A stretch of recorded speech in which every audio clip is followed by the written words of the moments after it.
And is the party started? Hello, hello, hello. Is anyone there? Just not if you can hear me. Is there It anyone looks like home?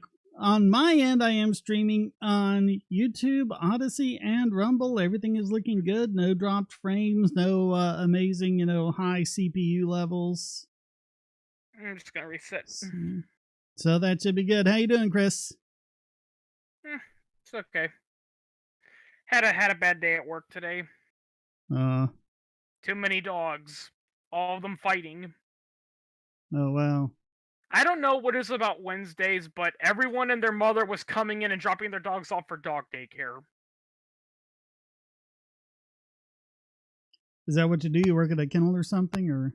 Yeah, I work at a dog daycare where we take care of dogs on board, yeah. And contrary to what it sounds like, it's not a fun job where all we get to do is play with puppies all day. It's a lot more stressful and intense than people realize. I imagine, if nothing else, there's a lot of cleaning up from poochies. Oh yeah, cleaning up. I actually had an injury today because not on me, another dog, because two dogs got into a fight.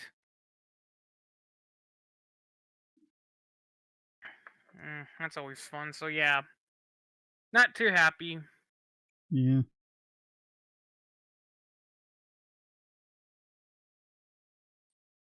Looks like we're going everywhere. I just don't see anyone in chats or anything. So if you're there, give a chat and let us know you exist. So,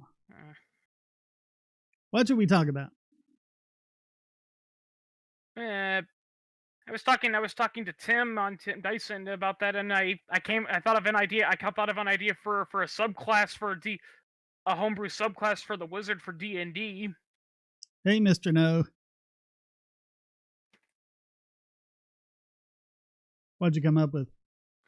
I hope I'm pronouncing this correctly, because out of curiosity, the idea I have is the school of macromancy, which is basically sword magic. You trying to get me deplatformed, Mr. No? We're not allowed to talk about that, apparently.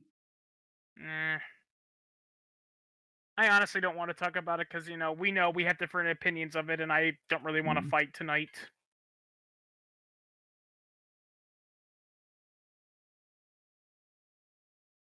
Can we at least talk about how pissed off everyone should be that the New York Times and the Washington Post actually turned a leaker over to the FBI? Yeah, I mean that's like, if they had done that with Daniel Ellsberg, man.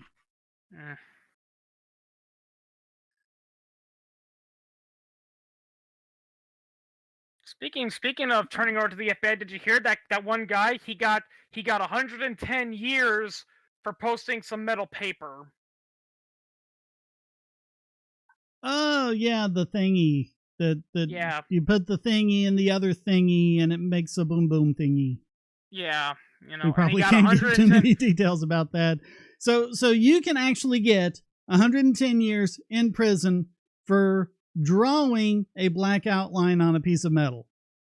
Yeah, it's only a matter. Yeah, what's going to be next is the ATF going to be like, okay, let's see here. What are guns made of? They're made of metal. All metal are guns.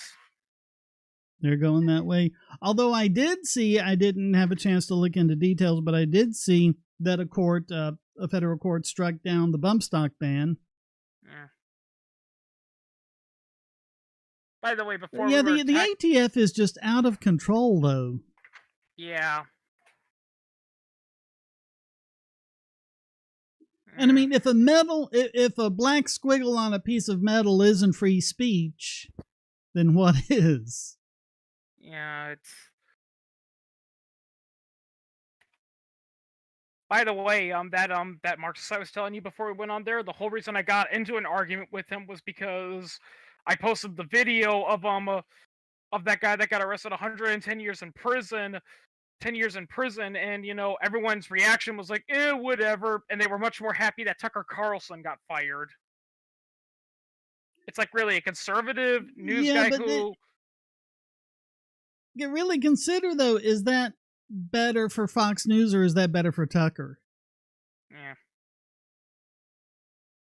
Because if you look at the ratings when Tucker came on, basically Fox's ratings would double, and then they go away as soon as he came off. So he would bring an audience in, but they wouldn't stick around for Fox News. So I think it might be a Joe Rogan situation where his audience is just going to follow him to wherever he goes to next. Yeah. By the way, that same Marxist I was telling you about, he claimed he's an anarchist and for the people, but he still thinks that January 6th was a coup. No. That trial finished up. It's in the hands of the jury now. But, oh, man, there's another example of just out-of-control scumbag prosecutors and a completely corrupt judge. Yeah. Well, and the thing is, because I told him about the video, it's like, well, what's the proof that it was a coup? And it's like his only proof was I think I posted it on your channel, but it's that video of people talking about it's like, oh yeah, we're gonna get politicians, and they were allegedly saying hang Mike Pence. The only problem is that they're chanting, so it's a little drowned out. And here's the thing, and I think you brought this up in a really, really old video about pareidolia. If a news organization or entertainment is using subtitles when people are kind of sort of speaking English, that's not a good sign. Well, and that's one of the things the defense had said, because the apparently they were just grabbing videos off the internet, which you're not really supposed to do. You have to call the person who took the video as a witness, but they were taking videos that were subtitled, and the defense was trying to point this out, that if you put subtitles, it should be up to the jury to listen to the video themselves and determine what was said. And if you put subtitles on it, you can actually bias their hearing, just like in the pareidolia episode, I showed about with things like the backmasking and the EVP. You can actually bias them to hearing that, and the judge was like, no, this is fine. I mean, literally, ghost hunters use that, Yeah. It's like, see, we heard a voice, and all you're hearing is. Well, actually, a lot of one of the hosts years ago, he got fired when he just lost it in a podcast, and he said, I can't do this anymore. It's all fake. Yeah. They just kind of say stuff into a microphone saying, I'll pretend you hear this, now react to it, and then they dub it on. But yeah, the point still stands, Yeah. Yeah, no, you totally bias people into into hearing what they hear. And it's so funny because the guy, and it's so funny because he was also saying, it's like, but they broke past barriers, and I'm like, well, how come the Capitol Police let them in then? Well, I mean, they were going into stuff like that, but the point is, where's the conspiracy? Because from the looks of everything, it was just a mob mentality. That's not a conspiracy, and the prosecutor was all like, oh, well, we don't actually have to show them conspire. I mean, they got all these chats and everything that they're just pulling all this prejudicial stuff from, but where are they actually planning it out? Oh, well, we don't actually have to show a plan. It can be a plot. It can be implied. We can do it with a nod and a wink. And it's like, one of these guys wasn't even in the city. He wasn't even there. Oh yeah, and that Marxist. Guess what else is funny? Because I brought up, it's like, well, what about the riots, going on, and in Kenosha and Minneapolis and all that? And he's like, oh, they were peaceful until the police attacked them. It's like, okay, let me ask you this: if it was purely defense, and it was only when the police attacked them, why were the rioters targeting non-police targets? I mean, you could argue that was more true of Jan 6. I mean, aside from the vandalism, busting down the barricades, busting through the windows, which is bad, and I don't think any of us support that. It didn't really get in between the protesters and the police until, because they were all like huddled together and kind of pushing and shoving on each other, and then the police fired like non-lethal rounds from above. But the thing about those non-lethal rounds is you're not supposed to fire them directly at people's heads. And that's what they did. They hit that one guy, they put a hole in his cheek, and that was when he blamed everything.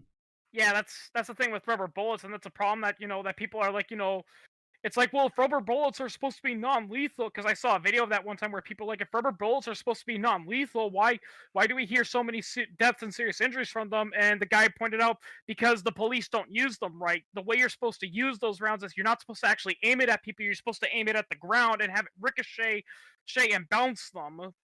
Yep. Yeah, but they But were they don't. firing, like, I mean, it even said, like, on the box, like, do not fire at the face or the head, and that's exactly what they were doing. Yeah, you fire. And they were also talking about something I hadn't heard of before, and it's not a flashbang. They were calling it a sting ball or something like that. Oh yeah, it's like that grenade, but it's got those little rubber balls in it. Well, I mean, apparently it's one of those things where, you know, like a flashbang, you just, like, you don't fire it at someone, you fire it into the middle of the room and then it goes off. But they were firing those at people too, so. Yeah. But oh God, like, in closing arguments, like, one of the prosecutors was like, well, look, they're not peaceful. See, this one defendant is, yelling at them and saying, F you, and I was like, oh no, they were saying mean things to the police. Yeah. That's only like their constitutional First Amendment rights. Yeah. You get to say mean things to the police, people.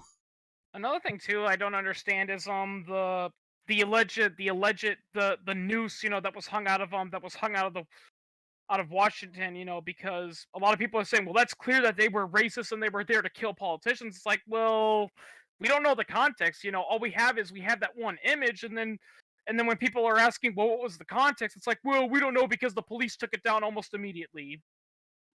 Yeah, but I mean, when you're putting people on trial, because there are like 5 defendants in this, you can't, this is what they were doing. They were like, look, here's what other people in the crowd were doing. And it's like, they're not responsible for what other people in the crowd were doing. You have to get them on what they did. Oh, and there was like, they admitted to 8 of them. The confidential human sources, the people that the government had in there that were secretly instigating all this. Turns out there was more like 50 of them, if not more, but they admitted to 8. But, they were saying like, okay, there's 8 people, 8 confidential human sources embedded with the Proud Boys, and they didn't mention anything to the FBI about, hey, there's this conspiracy going on. And and this was all in the rebuttal portion, by the way, where the prosecutor knew the defense wouldn't be able to respond. But they were like, well, okay, they were confidential human sources, but they were Proud Boys first. They weren't going to betray them. It's like, what are you talking about? They did betray them. They became FBI sources. So it's crazy. All sorts of stuff that should not have come in, that was completely prejudicial, came in, and but yeah, where's the facts?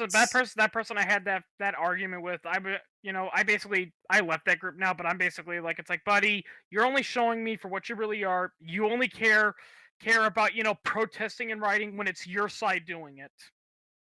Yeah. That's one thing about the Jan 6 thing, is that, because, I think you brought this up, other groups, have done very similar stuff, even more violent ones and all that, and nobody bats an eye. And it's like, oh yeah, that's right, because they were done by like socialists or race groups, Well, and the thing that gets everyone about Jan 6, and I need to catch up on all the latest stuff of this after 60 Minutes and everything, but apparently they had an interview with Ray Epps, and it was like, why is everyone making such a big deal about Ray Epps? Well, because he is on video actually instigating it, actually, even the day before, trying to say we got to go in the Capitol. He's at the front when the barricades, and they didn't do anything to him. They didn't arrest him. Why not? Why is there like different justice for people who like were just waved in by police and who just kind of walked through?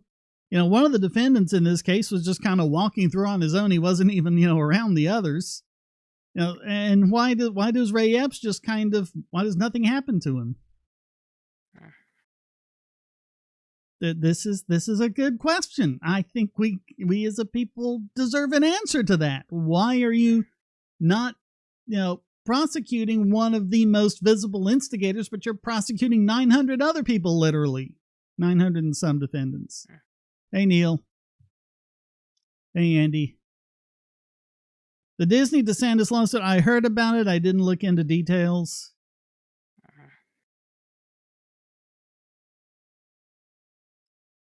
All I know is, what would it be, 8 more months or 7 more months until Mickey Mouse turns public domain? Which of course we'll have to see if they can get it past last minute. But yeah, they're gonna lobby for it again. I don't know. We'll have to see. The Disney doesn't. I don't think Disney has as many friends in Congress as they used to. Yeah. And of the friends they do have, I'm not sure many of them are that willing to go to bat for them. Yeah. I mean, when did Disney, get the copyright thing extended? Like, what year was that? I don't remember. It was like the Sonny Bono extension, the Copyright Extension Act or something like that. And it was back in like 80s, 90s, something like that.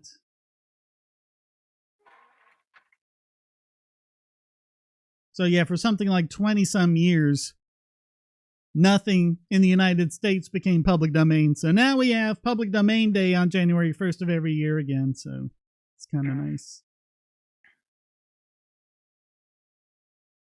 Metropolis is public domain now. Highly recommended. That's a great movie. Trying to think of what else became public domain. Speaking of copyright, everyone's throwing a fit about AI. Oh, of course. Yep.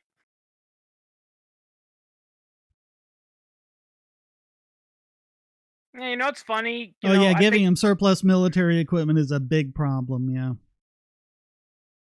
I will say, AI is like everything else. You can use it for good and bad. Yeah. Oh, speaking of weapons, guess what? In that comment section, because we were bringing up the Constitution, all that when it comes to gun rights, well, the Marxist I was telling you about, he basically said we should just ditch the Constitution because it was quote-unquote written by a bunch of slave-owning fuck nuggets. His words, not mine. And one person even did the classic, well, it was written during a time when the primary weapons used by armies was single-loading muskets. I didn't say it because people, like I said, people were getting angry at me because they're like, stop fighting and being mean to us. So I tried to DM the guy and have a personal debate with him rather than drag other people in it. But I almost would have said, it's like, okay, fine then you lose your freedom of speech rights. What do you mean? Because you're on the internet. They didn't have internet back then. Yeah. You only have freedom of speech only applies to a soapbox. Freedom of press only applies to movable type machines. It's ironic. If I recall correctly, there actually have been judicial cases where the government's tried to stop things like, like TV and all that, because they've made that argument saying, well, this didn't exist when the Constitution, and the Supreme Court said, no, it still applies, so why doesn't that apply to the Second Amendment? According to the Supreme Court, it does. Yeah. Well, I mean, it does, but, a lot of people don't view it that way, Yeah.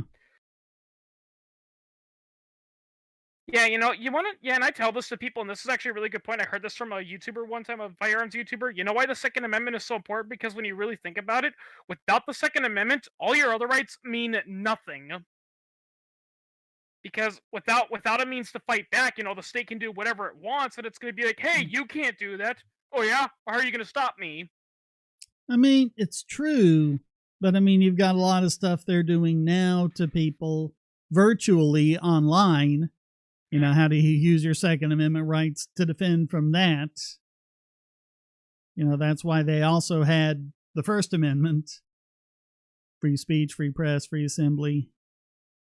But my point still stands. If you don't have, the means to defend your property and self.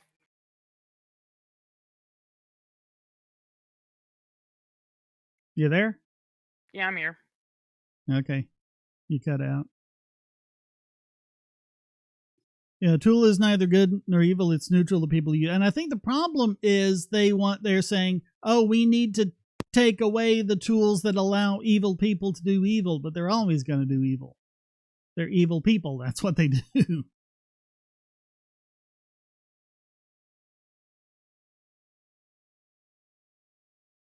People need to stop idolizing the founding fathers. They're a product of their time, but yeah. We've talked about the whole slave issue. I think we've talked about that to death. Yeah.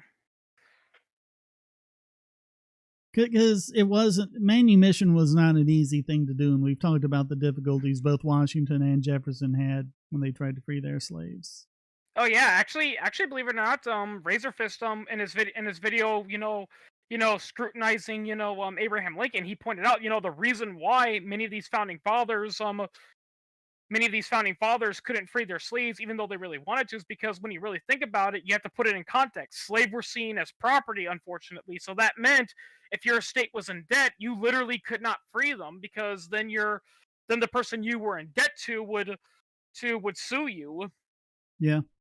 Because slaves were often because like if you couldn't pay your debts back, slaves were often used, as just like how today, if you can't pay off your debt, they might, the bank can send to your house and take certain stuff, basically to liquidate you to pay it off. They did that with slaves. But yeah, the term is manumission. Just look that up and see how difficult that actually was to do. Yeah. And when you've got all these people, who have dower slaves, and that even includes like Ulysses S. Grant, he was a slave owner. He had dower slaves. He didn't have them on purpose. He married into them, and he couldn't free them because of the laws. Oh yeah. NASA creating a defense system for asteroids. I mean, yeah, it's something that's going to happen sooner or later. So, yep, need to be ready for that. Then there's the all the ignorant people are kind of going nuts over the SpaceX rocket blowing up. I'd love to visit Boston Dynamics. Seems like a great place. Funny thing about the asteroid, about the asteroid defense thing. I saw this one funny parody of them, and it was making fun of those people who say that humans are a plague to the Earth, and the Earth would be a much better, happy, healthier place if humanity never existed. So it predicts a future where humanity is where some people successfully cause humanity to go completely extinct, and they die, and they die, and their last words are, "Now Earth can return to its natural, beautiful self." And shortly after they die, an alien race shows up, and they realize, hey, there's no sapient life forms on here. That means it's up for grabs, and they wipe out all life on Earth and turn it into basically a steel mill, basically. If Earth would be a happier place without humans, who's being happy? Yeah, exactly. Yeah. People were caged for a day. Yeah, that's one of the things the founders did was they got rid of debtor's prison. And the only two forms of debtor's prison we still have is for taxes and for some reason for child support. Yeah. Even if the child's not yours. Yeah. No joke, that actually happened to a guy. I heard about the case. Without the right to self-defense, you have no rights at all. Yeah, I think in a way you can consider, like we were talking about online, I think you can consider encryption to be the online version of self-defense, defending yourself from, government spying on you and things like that. And now they're actually trying to come up with systems to spy on end-to-end encrypted conversations. And Matt Taibbi, was tweeting about that and was like, well, this is terrible. And one guy responded and was like, well, why are you so whining? And Taibbi was like, what are you talking about? Yeah. Oh, yeah, and speaking of property, yeah, that Marxist I was talking about too, because I brought it up, and I told him about how, he's like, well, why are you so hostile, towards what I'm trying to do? And it's like, because you support an ideology that doesn't support, property and individual liberty. He's like, well, I believe in personal property. You can have personal property without capitalism. And oh boy, are you sure you're not a Marxist? Because straight out of the Marxist playbook. Yeah, he's hitting all the talking points. Like, he blocked me, so I couldn't say this, but part of me really wanted to tell him, buddy, you are not a genuine anarchist. You're just one of those people where it's like you want to just live in a society where you're free to do whatever you want, whenever you want, to whomever you want, and not have to face the consequences. That's what you are. Wasn't somewhere arrested for selling crypto without a license. Yeah, they called them, what do they call them? The Crypto 5, the Bitcoin 5, something like that. Yeah. They were just saying, hey, I got some Bitcoin, you want to buy them? People were like, yeah, and they sold them, and so they got arrested for selling crypto. It is crazy, and the SEC is another one that's just getting just crazy out of control. Yeah. It's gone mad with power. It's gone mad with something. Yeah. Yeah, ATF. I don't think it's just power. It's just so random what they're doing. You know, maybe it's kind of like what happened with Waco and Ruby Ridge and Waco. Maybe it's a matter of once again, people are having the argument of, okay, why exactly do we need an ATF for the FTC again? So they start making up boogeyman saying, oh, see, you still need us. But it's weird, though, because you had all those problems with FBX, but instead of going after FBX, they're going after everyone else in crypto. Yeah. You know, they grabbed the Binance guy and, pulled him in Congress and made him ask about Square. Now they're going after Bittrex. And...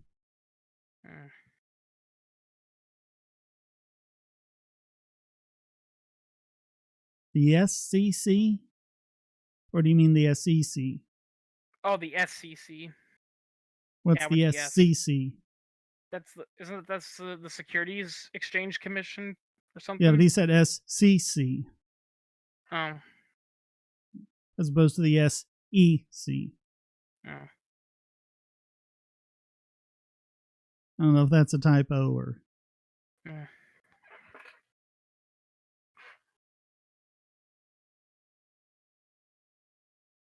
All quiet on the Odyssey and Rumble front. If anyone wants to watch this on Odyssey and Rumble, the links are below. What the heck is Boston Dynamics? They do those robots with the weird dog legs. You've seen them.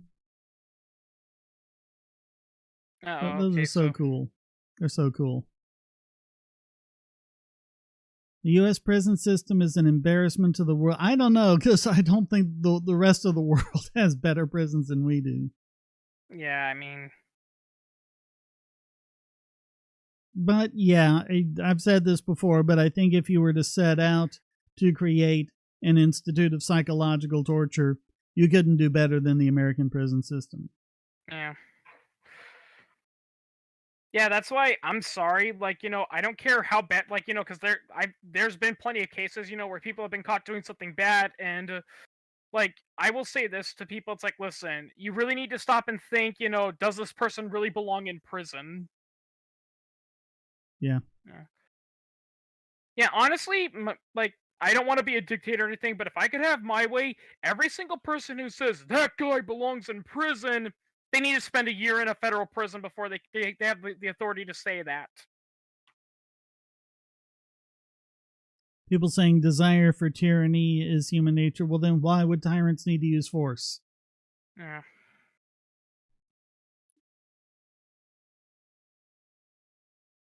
I mean, I don't know if I brought this up before, but there is one, legit criticism of libertarianism that is somewhat understandable. I mean, I don't know if it's fully legit because there is a workaround, but it isn't a good argument, and it came from Dostoevsky, and it's that libertarianism and freedom fails not because it doesn't work. It's because, unfortunately, humans are easily bored, and if we fix all the world's problems, we become bored and we start complaining about random stuff that's of no threat to us.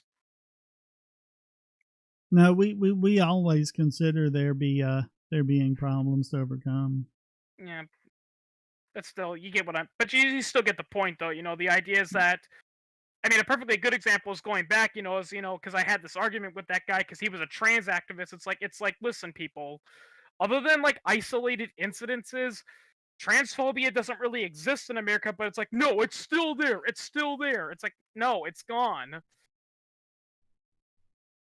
Yeah, they're just calling transphobia basically that that you if you complain about the conflation of trans people with drag queens that perform sex shows, and if you don't agree that children should be exposed to sex shows, then you're transphobic. It's Yeah. gotten insane.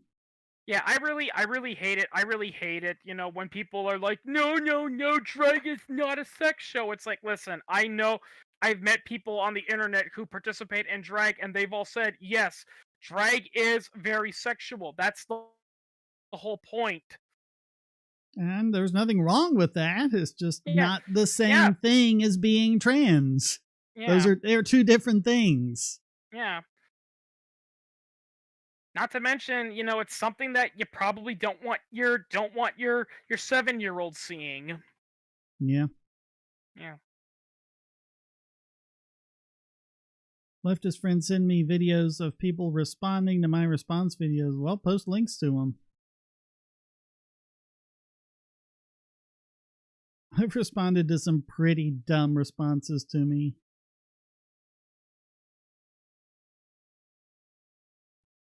Like that guy who responded just using crappy pictures of Tom Servo.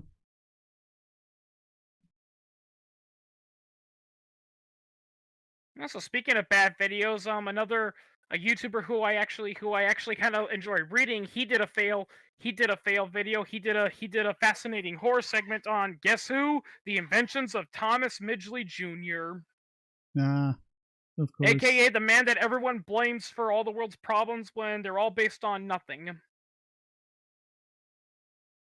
You know, the case of Thomas Midgley Jr. is a classic example of like so many people like to look at the past and go, "That's so hor." Where we like to look at the past with a 21st century lens. You know, like a perfectly good example is like when they teach you about the Gilded Age and they say these workers were forced to work in these heavy hot factories with no air conditioning and all that, and it's like, yeah, the factory was open in the 1880s. They didn't have reliable electric air conditioning back then. Yeah, I mean, complaining that people were made to work without air conditioning before air conditioning was invented is beyond idiotic. Oh yeah, you know. Why did they make them work without air conditioning? Because it didn't exist. Yeah. Yeah. Oh, why did these corporations make, these people handle radium, without lead and all that? Because we didn't fully understand the dangers of radiation back then. You see Thunderfoot's video on the test launch. I saw 30 seconds and that was all I needed to see. If he doesn't understand why they were applauding, he doesn't understand anything about it. Yeah. I think pretty much my response to the Young Turks applies to Thunderfoot. Because the point of the test, and again, Thunderfoot just does not look at these things, which, considering it was explained in the live stream before the launch, makes it pretty inexcusable. The real test was clearing the launch pad, because they wanted to see what kind of damage it would do to the launch pad, and they wanted to make sure the first stage could be stable, coming off the launch pad. And as one of those engineers said, okay, it's cleared the launch pad. Everything now is icing on the cake. And even like I've seen, the news media is all like, oh, what's Musk going to do now? He lost this rocket. How far back is that going to set him? None, because if you'd actually watched the live stream or did the slightest bit of research, you know that in this test, that rocket was always going to be discarded no matter what. Yep.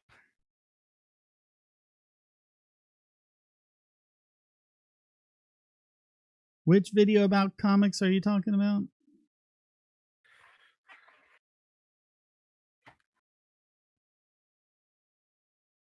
Oh yeah, quality of life got much, much better for the poor and working class during that time. Going back to the whole thing about it's not to be retrieval, it reminds me when a lot of commie boos, love to bring up Laika the dog. They said, they're always like, Laika was the first animal to go up in space from the Soviet Union, and had her machine not malfunctioned, she would have survived the drain. It's like, nope.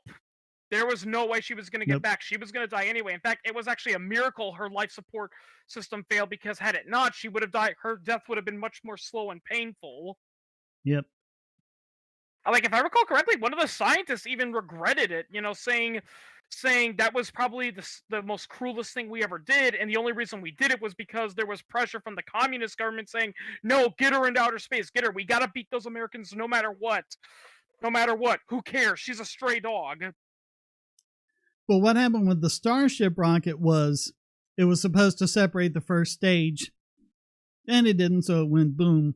But the planned idea was to ditch the first stage in the Gulf of Mexico because they were in Texas on the coast of the Gulf of Mexico, shooting it out over the Gulf, so it wouldn't be over any populated areas, and it was away from all air traffic and everything. They got the clearances from all that, and they keep talking about like it was going to make a hard landing. Hard landing basically sounds like it crashing into the ocean is basically what it was, but it was going to go down in the Gulf of Mexico, and then the rocket itself, the Starship rocket, would have made not quite a full Earth orbit and come down some number of miles off the coast of Hawaii. And again, they talked about a hard landing, and they said they were not going to bother to recover it. So, I mean, this was always going to be the one and only thing they did with this rocket. So. But people like Thunderfoot and the Young Turks, they don't even look into that. They didn't even watch the friggin' live stream. Yeah. And here's another thing too, people. And this is something, that I bring up, with NASA and all that. It's like, listen, whatever happens to Elon Musk, like if it legitimately, went kaput and it wasn't good, the only person who's going to suffer is Elon Musk and the people who voluntarily gave their money. Whereas when NASA screws up, it affects everyone because they get all their money from the taxpayers. Yeah. Like, people fail to realize, NASA, they did some pretty good stuff, but they have a lot of boondoggles under there. It's a big no-no to say that, but I've heard NASA is, especially from what some astronauts have said, NASA is very bureaucratic, and there's a lot of corruption and boondoggles in it. Oh yeah. Yeah. Kind of the lower level where you have the actual scientists and engineers, it's good, but the higher up where you got the the appointed bureaucrats and everything, there's so much corruption. Yeah. I mean, that's the reason why, I've actually heard that. That's the reason why, up until, the war, the war, we used to send all our guys to Kazakhstan to launch because, there was so much, bureaucracy and corruption going on that it's like, listen, we have to get guys in outer space. It's like, well, okay, just send them to Kazakhstan. There's already a base there, and they're already saying, yeah, they already have clearance. They say, yeah, you can go in.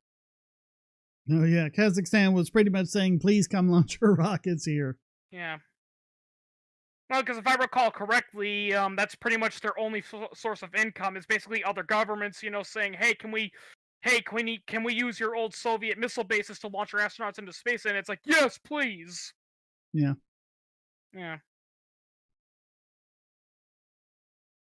And I don't know if the sea launch platform is still operating, but that was a big innovation that a lot of places used there for years.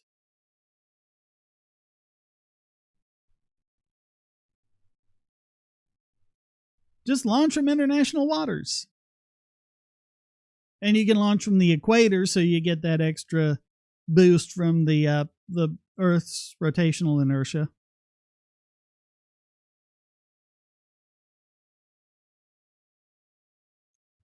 But one thing I always thought was dumb about NASA, because with SpaceX, like I said, they're launching from the coast of Texas, and it's right near the actual manufacturing facility. Whereas with NASA, I think it was Houston where it was all developed and made, and then it had to be transported really, really slowly all the way to Florida to Cape Canaveral to launch. That just never made any sense to me.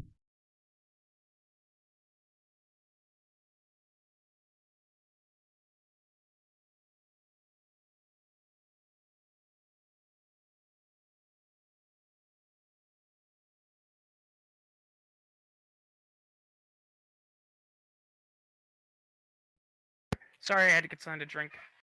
Yeah, it's okay. Oh, Neil, don't be mean to him. Don't be mean to him. He's old. My dog's old, but fortunately, he's still doing well. We're not having those kind of problems.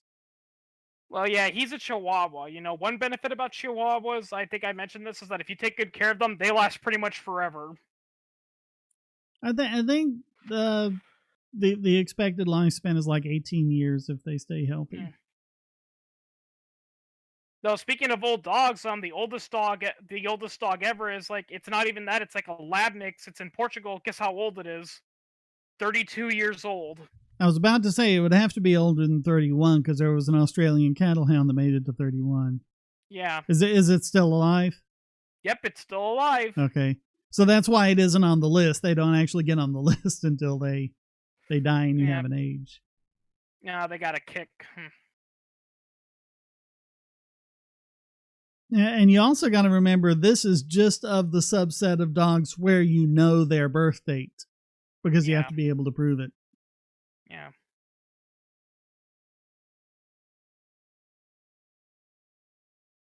So like rescue dogs where you're just guessing, who knows? Yeah.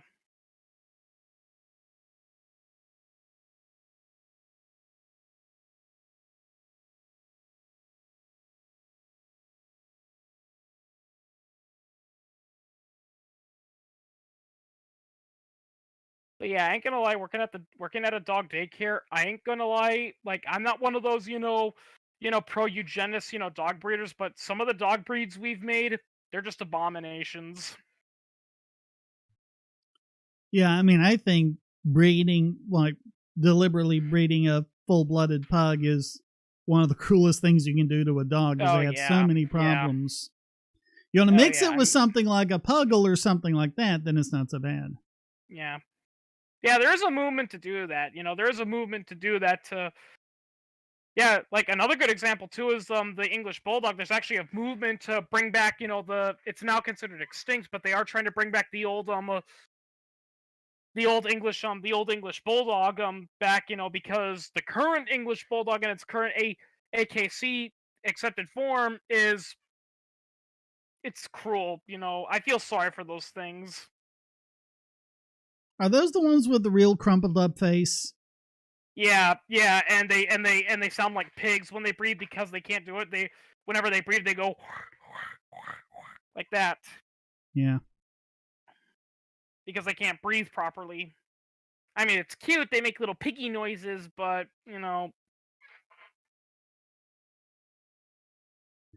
My dog just has sinus issues, but don't we all?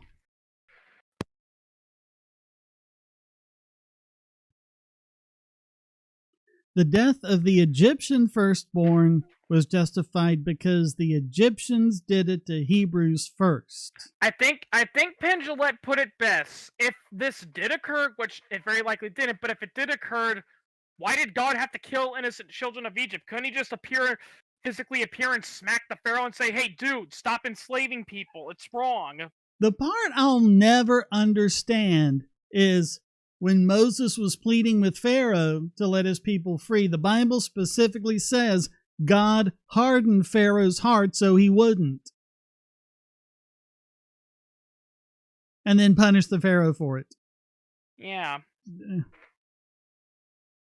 Makes no sense. I think there's one story, I think it's in Romans, where, where God makes someone wicked and all that, and God tells the wicked, "Man, you're going to be doomed, to be damned because you're such a mean person." And the guy points out, "Dude, you made me this way. You told me multiple times you made me this way. Why should I be held accountable for you making me this way?" And God's only response is, "Well, you're a piece of clay, and clay cannot question the clay maker." Yep.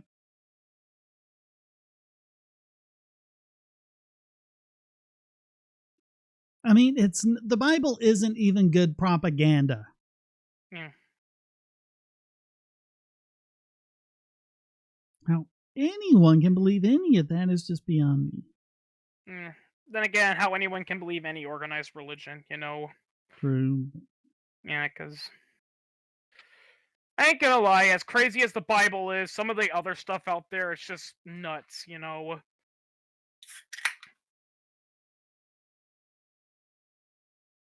Like, fun fact. Hang on, my mom.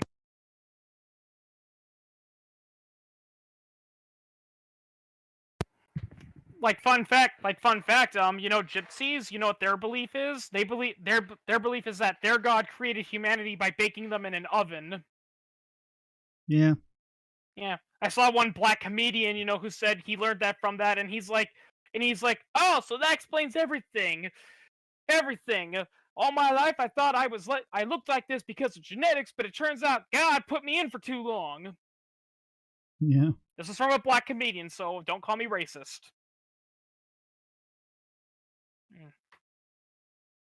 Yeah, and the thing is, if you look throughout the Bible, God is creating all these horrible atrocities, killing the firstborn, killing everyone on earth except his favorite family in a flood, and so on, ordering people to do all these horrible things, go attack, this other place and kill everyone, and, except for the little girls, you can take them for your rape wife and all that. And yet the devil, Satan, the ultimate evil, it's actually not a distinct character in the Bible, but the one that, later the tradition says, oh, this is all the same person, this is Satan. If you look throughout the Bible, what is the only thing this ultimate evil person, what is the only thing he ever does? He tells people not to obey God. Tell people not to obey the guy who's murdering and ordering murders and rapes and everything else. Yeah. Who's the good guy and who's the bad guy here? Yeah.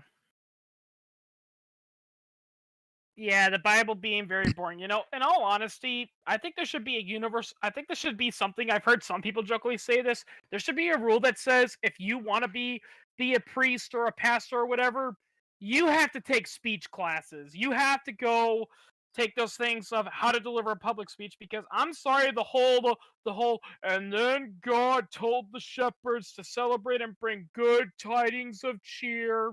Why is everyone falling asleep? It's like, people, why are you falling asleep during the sermon? This is very important stuff that could save your life one day, right, God? What? Sorry, I fell asleep. Yeah.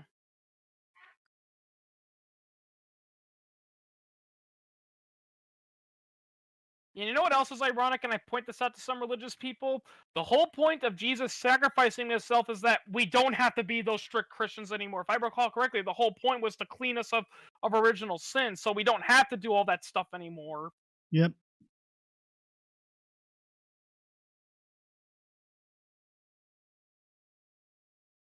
But you can't control people that way. Yep.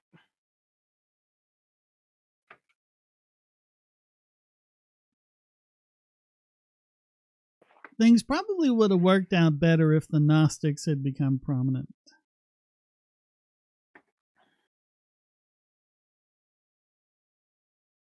It's funny you mentioned Gnostics, because TIK History did a video about them.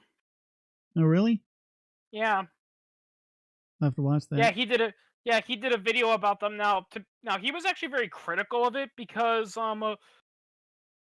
he states that Gnosticism is basically is one of the oldest religions in the book, and it's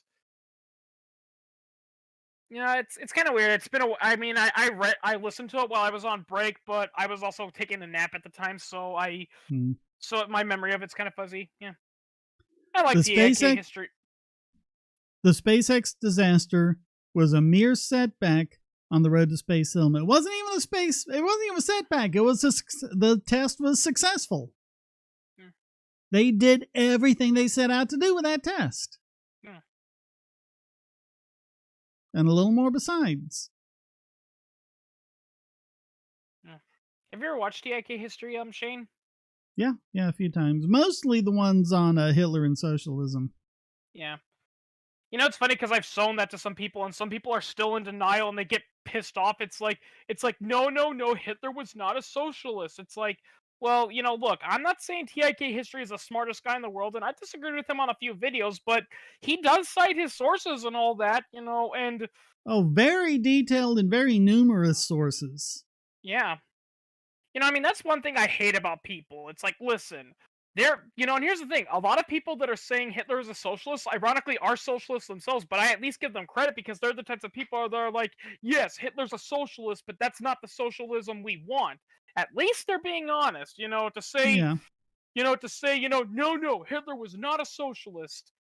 That's basically me pretty much you saying, Hitler was a socialist, but you don't want to admit it because you don't want to admit that your ideology can lead to evil. It's like, no, only capitalism leads to evil and bad stuff. It's like, no. Well, that's just it. It has to be capitalism because they have to have bad things to blame capitalism for. Yep.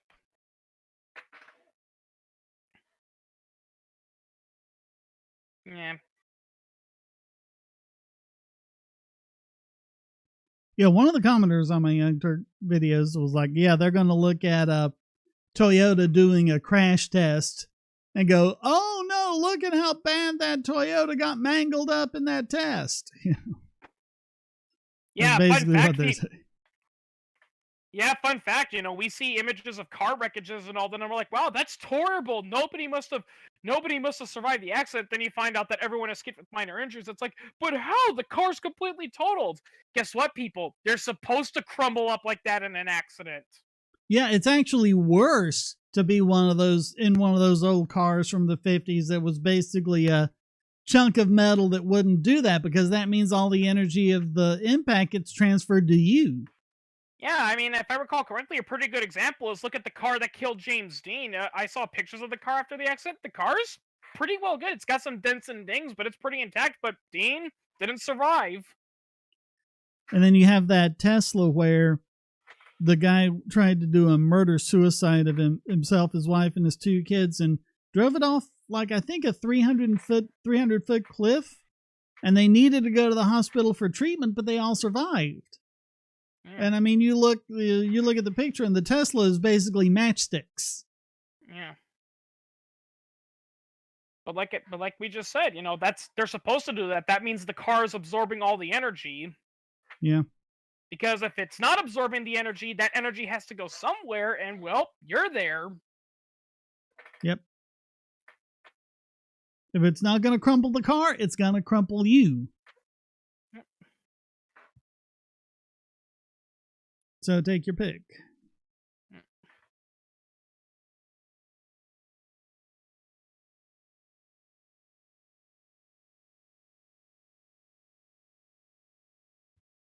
This is the point where I start second guessing my YouTube chat, and I wonder if it's just stopped and I need to refresh it. It appears to have stopped. I don't know if it needs to be refreshed. I don't know.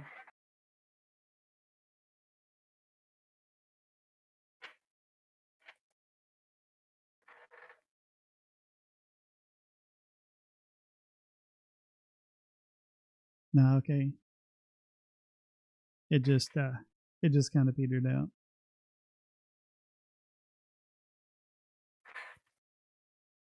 I'm glad my internet's holding out. I was having problems with it this morning. I'm like, come on, why is it every time I schedule a live stream? Seems like a lot of people are having internet problems lately. Hey, Ghost Dog. We had a funny problem with our internet a couple days ago. So you see, we switched to a different provider, so they had to change, the type of cable they use. So they sent some guys out there to install the cable and all that. And guess what happened? We lost internet because in the process they cut the cable. Oh. Yeah, they cut the cable wire and all that. So they sent in a repairman. It's like, yeah, they must have did that. Yeah, and those people that installed it, they didn't even stick around to say, it's like, okay, let's make sure your internet's working. Nope, they didn't even do that. Yeah.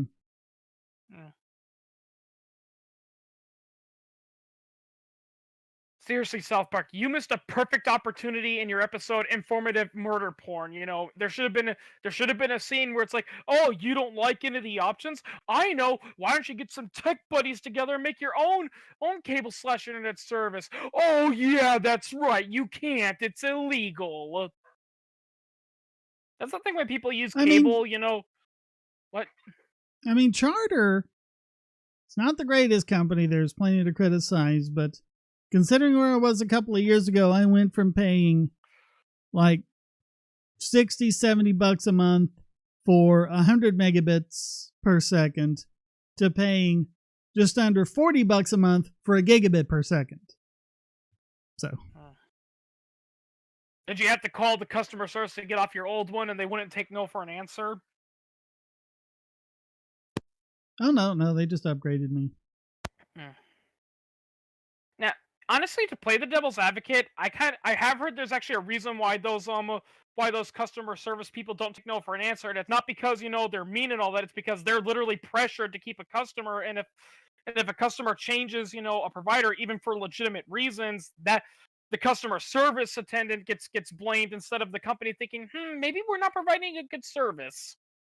No, I think it's just in their interest to get everyone, because I had to get a new box and everything, of course. I think it's just in their interest to get everyone upgraded to DOCSIS 3.1, just to make their network, more efficient. So they're just upgrading everyone. Going back to Exodus, we see the same sentiment about the Dresden bombings. It's definitely not moral, but at the same time, it's easy to understand the sentiment.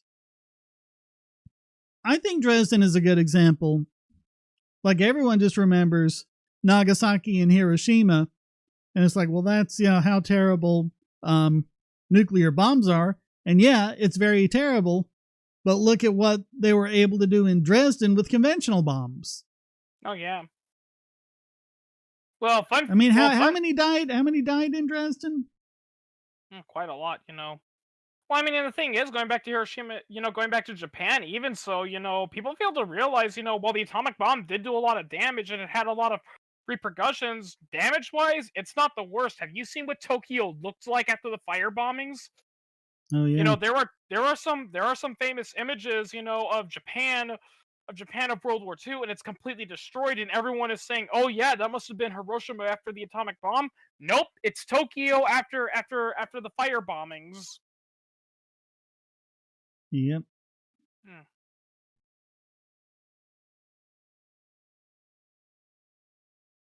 And it's all because of the absolute war doctrine that the Allies adopted during World War II.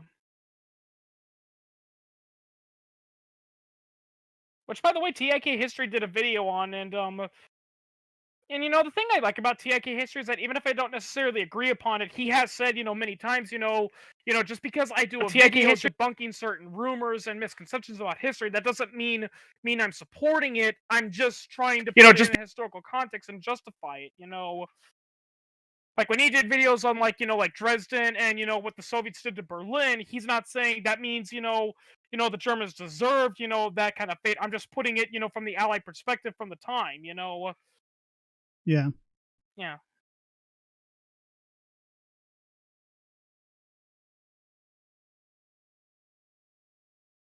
Like, some of the thing happened when he did the video on the Treaty of Versailles, when he pointed out that, that the Treaty of Versailles wasn't as, oppressive as people thought it was,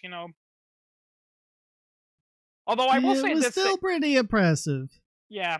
I mean, one thing I do love, though, when people put this in context is that some people are trying to say, well, yeah, the Allies were right. I mean, Germany did invade France and did all this damage to them in World War I. It's like, yeah, but France, look me in the eye and say you weren't going to do that had Germany not acted.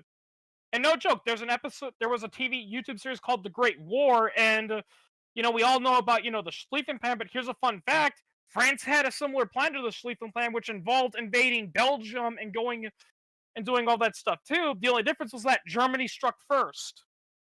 Yeah. Well, I mean, they were all in it at that point because they all had their, mutual defense treaties. Yeah. So as soon as Austria declared war on Serbia,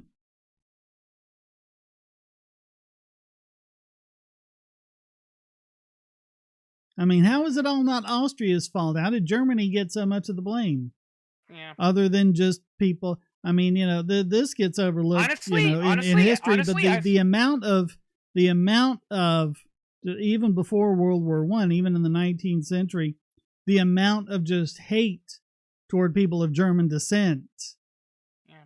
Yeah. Well, here's another fun fact too. I was reading this one article that said, which country really started World War I? And arguably, the country that churned World War that really started World War One was Russia. Because here's the thing: the reason why Austria declared war on Serbia was because, and this is actually something that Franz Joseph was lied to. They were told, don't worry, Russia won't get involved. This will just be a minor border skirmish between us and Serbia. And here's another thing too. Even Tsar Nicholas didn't want to go to war, but his own political advisors pressured him to. They said, "No, the Serbians are Slavs, and we're Slavs, and we can't just leave the Slavic people behind." Even though he pointed out, but if I go to war with Austria, then I'm going to go to war with Germany, and I don't want to do that. And I don't want to do that. They're like, "No, we have to go to war." So Russia pretty much said, "Well, we've got no choice. We have to go to war with Austro-Hungary." Germany said, "Well, then we have no choice but to go to war with you." So France said, "Yep, well, we're going to go to war with you now." I thought of a funny idea, where it's going to be about two people have a time machine and they have a challenge. They have to stop World War One from ever happening. So one guy goes back in time and he stops the assassination of Archduke Franz Ferdinand, but there's still World War One. He's like, that didn't stop anything. So the second guy goes, "Oh, don't worry, I know the perfect thing to do." So he goes back in time. He comes back and he said, and there's no World War One. He's like, "Dude, how did you do it?" Simple. I took a whole bunch of letters from Germany, Russia, France, and all that. I sent it all to each other, and the messages read, "Dear country, I'm sending this to. You suck ass, and I hate you, and we don't want to be friends anymore." Because think of it, it breaks up the alliance. So when Hungary declares war on Serbia, Russia's going to be like, "No, I'm not going to help you. You sent that really mean letter to me." So Yeah, there's Jack, no that's war. something else that came up in the Proud Boys trial, because they had that one witness on who had taken the plea deal with the FBI, and the prosecutor was asking about it. And was like, "No, I lied to the FBI." And like, "Well, why did you lie to the FBI?" "Well, because they were keeping me in solitary confinement, 23 hours a day. They weren't letting me have my pain medicine," and goes through all this sort of stuff. And it's like, and so so by taking the plea deal, I took the plea deal so I could make things better for myself and get out of that situation and be, in a regular prison cell. And it's like, "Well, what evidence do you have of that?" "Well, they actually did move me to a better prison cell." So There really needs to be like something in the Constitution that pretty much more or less forbids plea deals. And if a plea deal is going to happen, it must come from the defense, not the prosecution. yeah. Yeah, the prosecution can't go up to you and say, "Hey, if you say what we want, we'll let you go." It's like you pointed out. Yeah, That's a how is funny that thing. not witness tampering? Yeah, How is that not suborning perjury? yeah, And it's not like the defense has any opportunity to do stuff like that. yeah. And it's so ironic too, because so many people, the argument for why we need, to have why prosecutors need to have so much power is that we need to be tough on crime, and when someone gets punished, and when someone commits a horrible crime, they need to be punished to the maximum extent of the law. It's like, okay, so then you shouldn't be offering a plea deal. You should be saying, "Oh no, you're not getting out of this. I'm going to make sure you go to court and you get sentenced to 1,000 years in prison because that's how long I want you in there." And so it's like, here's the deal. Instead of that you just make the job easier for both of us, and you only get 10 years. How's that? Yeah. Yeah. You're going to let someone off with a lighter sentence just because you're too lazy to do the work? Yeah. Well, the only other option is that they're overcharging to try to, get them to do a plea deal, which is what happens. Well, yeah, that's why they always do that thing which I call piggybacking. That's another thing that they should ban. It should ban piggybacking. It's like, listen, no more stacking up all these charges. So someone commits a crime, just find out like the actual crime they did and just pick that. Like if a guy robs a store, arrest him and charge him for robbery. Don't say, "Oh, you not only robbed, you robbed with a deadly weapon, you trespassed, you used you did this, you did that, and you did this." Those only exist for I'm one coming. purpose. Go ahead. Oh, Go ahead. yeah, those exist for one purpose and one purpose only, and that's so, like you said, they can stack up all these charges on you and say, "Here's the deal: we'll drop all of them except the robbery charge if you plead." I think that's the thing though about conspiracy charges, because that seems to be what it is. You want to make it worse, just add okay, well, he committed armed robbery and conspiracy to commit armed robbery, and they just kind of stick that Yeah, on. yeah, if I recall correctly, the whole point of conspiracy is that it's only a conspiracy, it's only a crime, only like if you're planning to do it, but then like one of the guys gets cold feet and he reports it to the police and they arrest you and find evidence that you were planning it, but you Well, didn't actually go through with it. yeah, I mean, it should be the case that in order for it to be conspiracy, you have to show actual planning of it. And that's what the prosecutor said. Oh, it doesn't actually. We don't have to show the. It doesn't have to be planning. It could just be a wink and a nod. Yeah. Yeah, it's just so. I mean, what the prosecutor was saying there was, oh, we don't have to show anything. All we have to do is say it was a conspiracy, and you just have to believe us. Yeah. Honestly, it just makes me wonder, why the fuck do we even have prosecutors? Yeah, because the out-of-box ideas in World War II is what got bad bombs, ray gun, and others. World War I was a great example of treaties messing everything up. Yep. Yeah. It's exactly what it was. Yeah.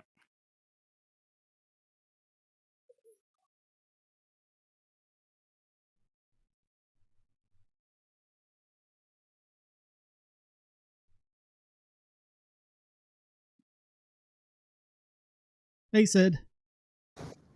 Hi. How you doing? I'm doing good. I am late. But, That's okay. We'll forgive you. I mean, this time. I know you get tired of me bringing it up all the time, but all this talk about treaties not working, and unintended consequences brings me back, to the argument I always had with the Civil War. Regardless of the intentions of the South, you got to admit one thing, and this is one reason why I hate, the way people try to justify the Civil War, because one of the biggest worst precedents that came from that Civil War, unintended, because some people are talking about, is that the Civil War established that you can't secede from the Union. So I'm going to say this, to a lot of those leftists: what if America does become a legit fascist state, and you want to secede?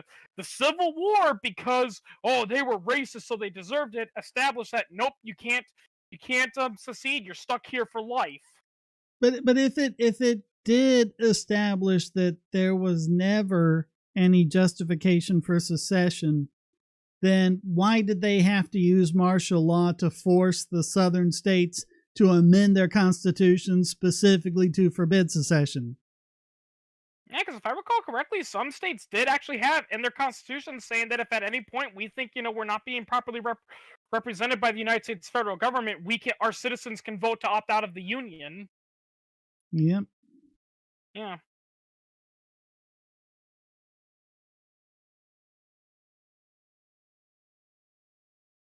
I mean, that's the unintended consequence. I don't care what you say about the South. The fact of the matter is, thanks to to the whole, they were slave owners, so they deserved it. Well, it's easy to say that until it gets applied to you.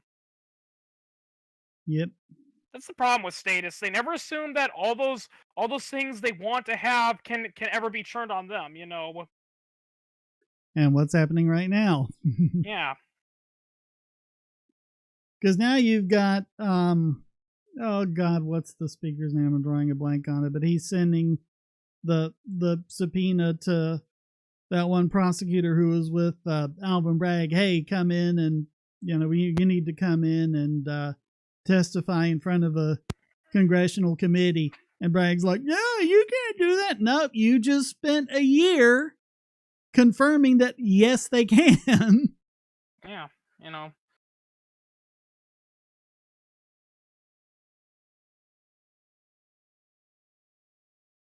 I mean, that's another thing. That's another thing I tell people too. It's like, listen, I don't care who's in charge.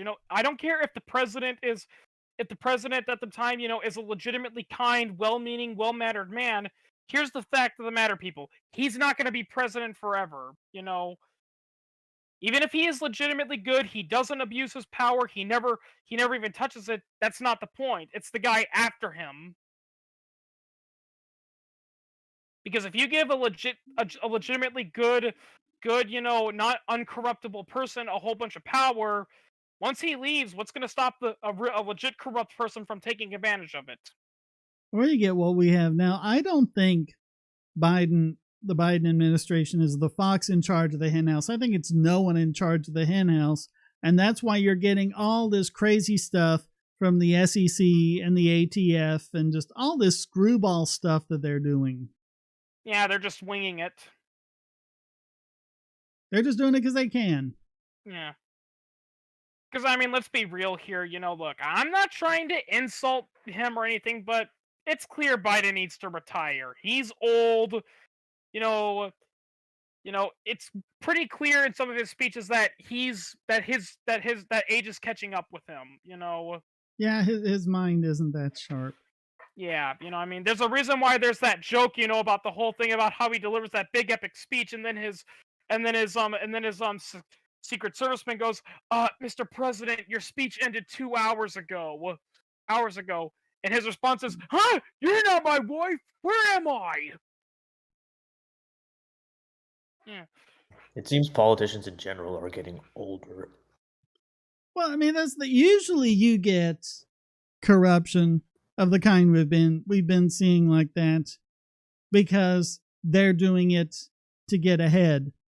What advantage is, again, forgetting the guy's name, the head of the SEC, what advantage is he getting out of all of this? How is he meeting any like ambitions or anything by doing all of this?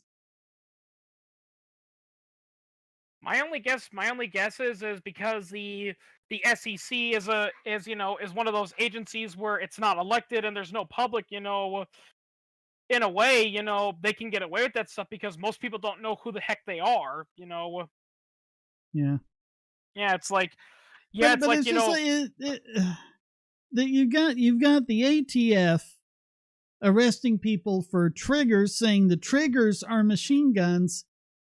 What benefit do they get out of that?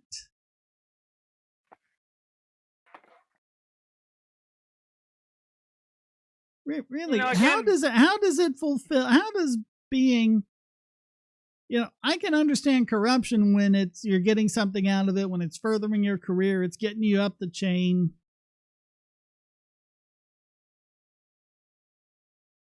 Again, my personal theory is just because, like I said, a lot of these people, the general public doesn't know about, they're not voted for, so I guess so they kind of have like an invincibility about them because they think it's like, oh, I can do whatever I want, whenever I want, because even if it doesn't go my way, nobody's gonna care. They're gonna be, if there's a story, saying ATF leader does this, the majority of people are gonna be like, who?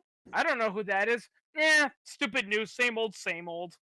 Yeah, but that still doesn't answer the question of why they're doing that. If there's no benefit to them,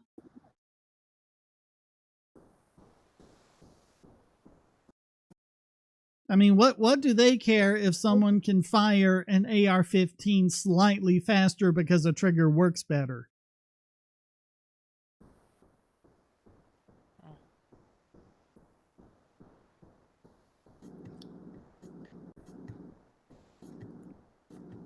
I think we had this before, Sid, but I'm hearing that same kind of sound I was last time.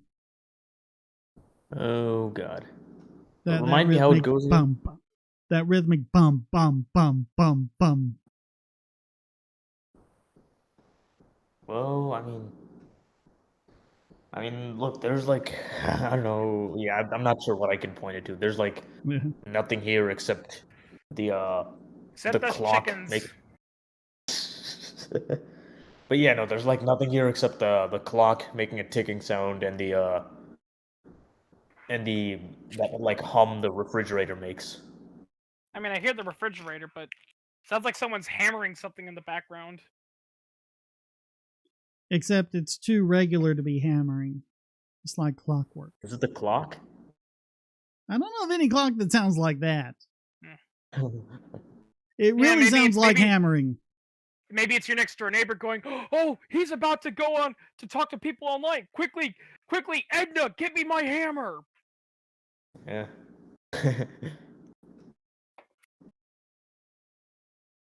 Well, I mean, my neighbors do throw some wild parties from time to time, but they haven't in a while. I doubt it's that. Yeah, there's It always doesn't, that. it doesn't sound like the thrumming bass of music or anything like that. Yeah,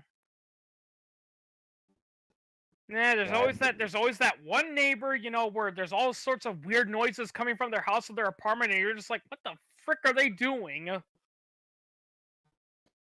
Yeah. Yeah.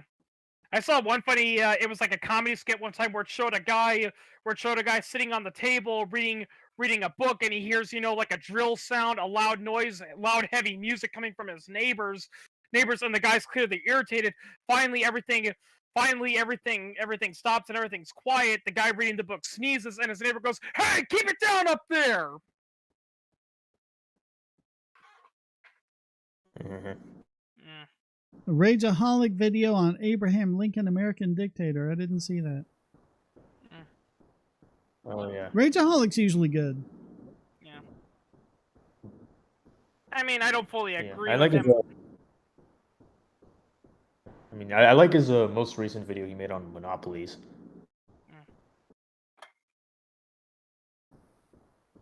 Oh, I heard there was this YouTuber called or no, I've seen a video by this YouTuber called Vlogging Through History that at least attempts to refute his Abraham Lincoln video. Yeah, and I've seen that. what do you think of it? It's I mean it's all right, I guess. I mean, I'm not that much of a Civil War expert, so I don't know. Well, from what I What- understand, the guy vlogging through history, the biggest problem is that he's a high school history teacher, if I recall correctly. Hmm. Oh, he is? Well, I don't know much about him. I've seen some of his other stuff. But yeah. I mean, he just I mean, from what I understand, he is a historian, but yeah. Yeah, well, if he's a high school historian, it's like, yeah, what I mean? That's another thing I love about TIK history is that even though he knows a lot about history and history is his passion, he did say in one of his videos, is like, listen, history is something you should read in your spare time and do as a hobby. If you want to take it up as a profession, you're wasting your time and money. Yeah. Yeah. Yeah. Unless you can find a way to make money off of it, like making YouTube videos or becoming a I was teacher. about to say, how can you yeah, make there's not money off really- of history other than teaching? Yeah. Off of teaching or off of making YouTube videos. Yeah. Prior to the Gun Free Zone Act in 1990, the rate of school shootings was only 7 in the whole history of the U.S. I'll have to look into that. Yeah. I mean, there's actually this other YouTuber, I can't remember, for the love of God, I can't remember his name, which is ironic because I was watching one of his videos a couple days ago, but he's a former teacher, and literally his entire YouTube content is basically not only criticizing the public schools, but pointing out, it's like, listen, teachers, you're not as important as you think you are. And he used to be a teacher himself, and he's saying this, Well, and there's Biden is doing this again. We need to raise teacher salaries when teachers are already getting paid more than like doctors and lawyers. Yeah. The myth is that teachers are so horribly underpaid and stuff like that. It's just not true. Yeah, and of course they bring up the whole argument. Oh, but we only work for 9 months. You guys work all year round, even though they've literally accounted for that. Well, I mean, that's looking at annual salaries. Yeah. So doesn't that even make it better? They get that much in annual salary, and they don't even have to work 3 months out of the year. Yeah. I think there was one. I think that guy himself said, "It's like, listen, if you're making this amount of money, doing a teaching job, and you're struggling to make ends meet, I think that says something more about you and how you handle your money than your job." Yeah. Like, what are you doing? And are you really qualified to be teaching children? Yeah. If you can't even manage your own life. Yeah. Yeah. Part of the reason why I think libertarians haven't been super successful in the in mainstream actual American politics is because, well, when it comes to politicians, people grade them or vote for them based on how much they promise. Like, that's why politicians generally promise, I'm going to give you more, blah, blah, blah, more welfare, all that. And if you run as a libertarian promising to, I guess, cut, a whole bunch of social programs, or if you want to, or if you're asked, oh, how do you solve the opioid crisis? And you answer, there is no such thing.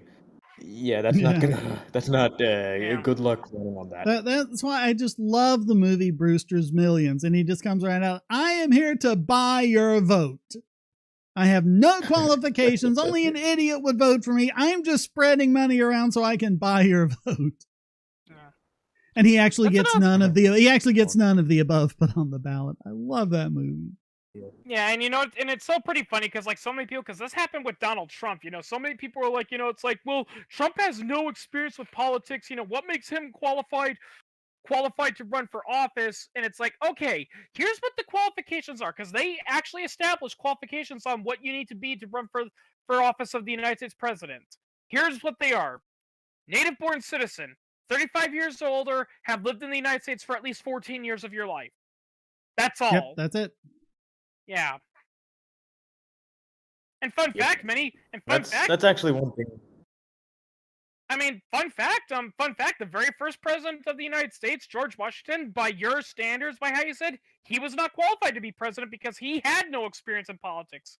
He himself even said that, people fail to realize, Washington did not want to be the president. He said, listen, I have zero experience in politics. I'm not a lawyer. I was a general and a farmer. That's all I am.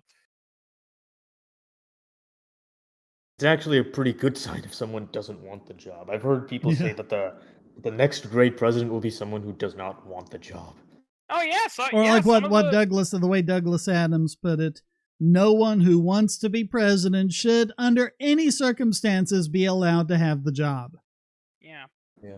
I mean, some of the quote-unquote best presidents we've had in history tended to be the ones, that when you ask them, that literally said in their own interview, that I never wanted to be president. I was pressured to do it by some friends of mine,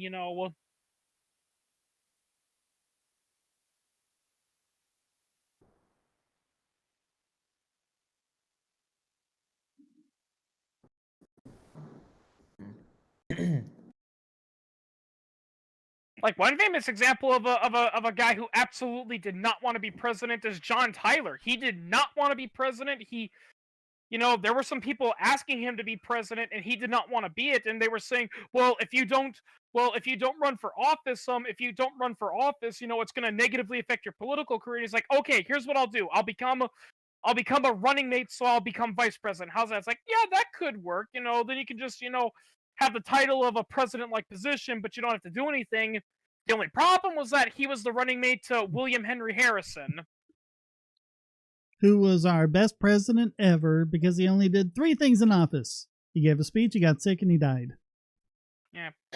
Probably a good thing, too, because I saw a video about William Henry Harrison, and it was like about what if, William Henry Harrison didn't die, and a lot of people have said it's probably a good thing he kicked off his moral shoes because he did not have some nice plans for America. Yeah. Like if I recall correctly, he more or less wanted to launch a complete and utter genocide on the natives. Not even like the semi-genocide that Jackson did, like a full-blown, like, wipe them out. Don't even convert them, just wipe them out. The last general to be voted in was Eisenhower. I think that's right. Yeah. Yep. And the first TV star was Reagan, but not the last. Yeah. Speaking of Reagan, for all of his faults, all the left is saying that he and people like him and Margaret Thatcher are like the root of all the problems today. They're kind of ignoring the bad effects of their own policies, aren't they? Yeah. Well, the thing that gets me is when people do things like blame Margaret Thatcher for the winter of discontent. It's like, that was before she got elected. Yeah. Yeah, or that was why she got elected in large part. so many train enthusiasts that say Margaret Thatcher ruined the trains because she privatized them, ignoring the fact that the trains were 10 times worse before privatization. Yeah. I mean, if I recall correctly, the railway books, that inspired Thomas the Tank Engine, the author would make jabs at the fact that a lot of the, after he made jabs at the nationalization of the British rail lines and all the bureaucracy they have to go through. And one of the reasons why the island of Sodor is much more effective compared to other ones is because it's one of the few rail stations in England that isn't nationalized. I think Schwarzkopf probably would have won hands down. Yeah.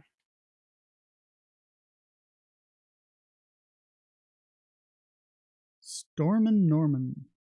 Yeah.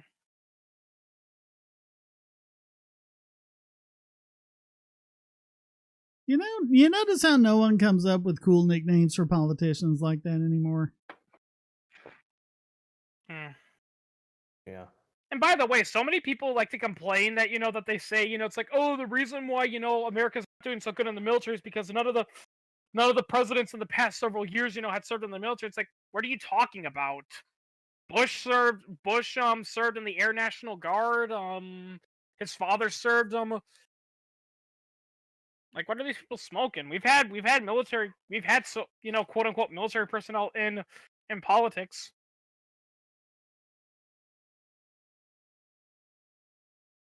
And like another funny irony too is that so many people say oh, the Secretary of Defense can't serve, can't be an active member of the military or have served in the military. It's like, yeah, that's the point. Before it was called Department of Defense, it was called Department of War, and the reason why they didn't want the person in charge of Department of War to be a member of any of the armed branches is to prevent a military class from being set up.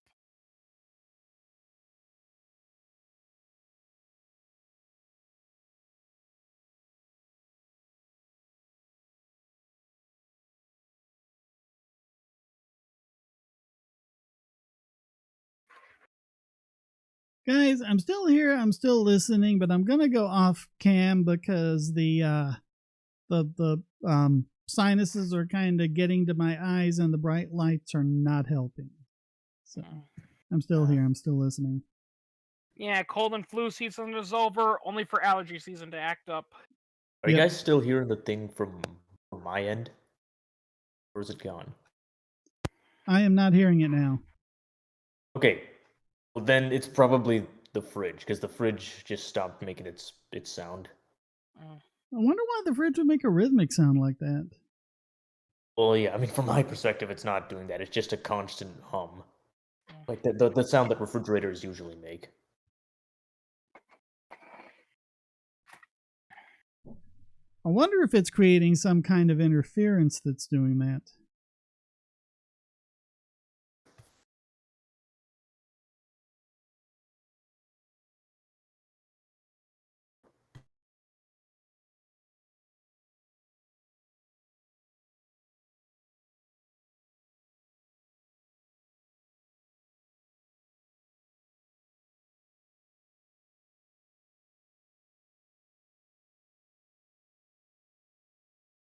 Persian Gulf, one of the few wars that went correctly because we had a clear goal, kick Saddam out of Kuwait. Yeah. What exactly is the goal in Ukraine? I don't know. I mean, my best guess would be to get Russia out of Ukraine. I don't know. Or I guess grind them out until they give up. That would be my guess anyway. Well, for the Ukrainian people, their goal is just to get Russia out of their territory, and they want to go back to the 2014 borders. But yeah, I don't know what the U.S.'s goal is. Yeah. I'm just gonna go with what Shane said earlier. I think the problem isn't is that there is no strategy. Everyone's just making it up as they go along.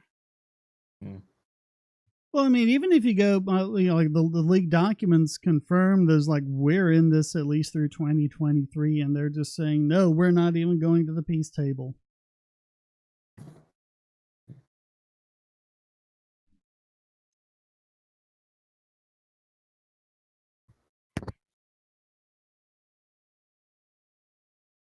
That's my big thing in any war. I want to know which side is willing to sit down and talk.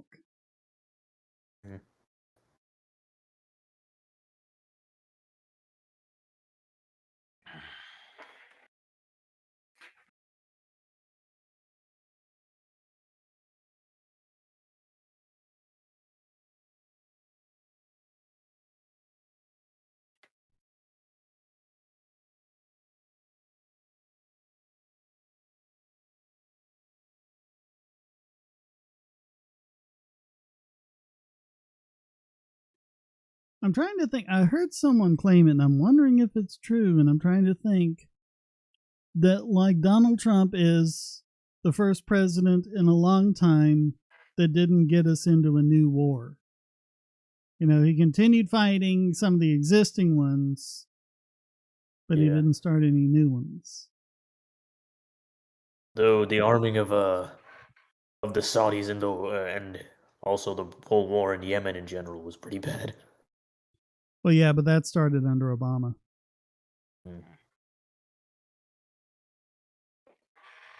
I mean, yes, Trump deserves blame for continuing it, but the claim is that he didn't start any new ones.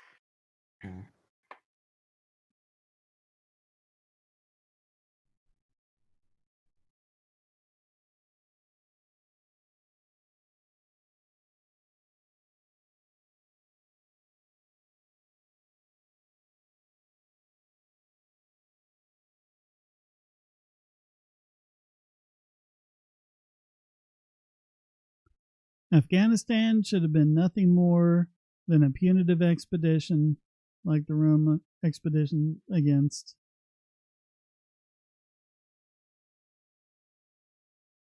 That's getting cut off on my end. Hang on.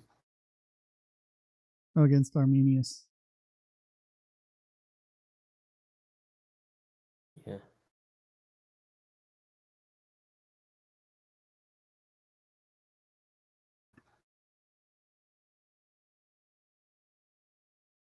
It might have been Greenwald. I don't remember who said it, but it might have been Greenwald.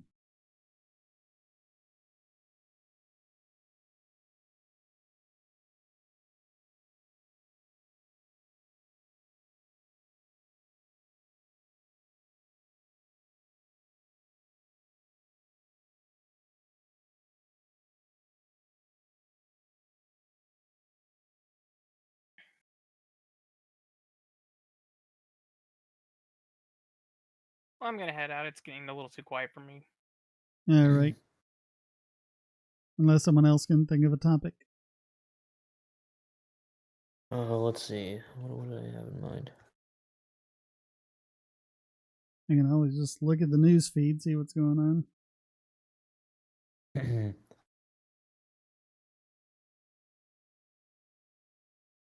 Yeah, that might be what I do.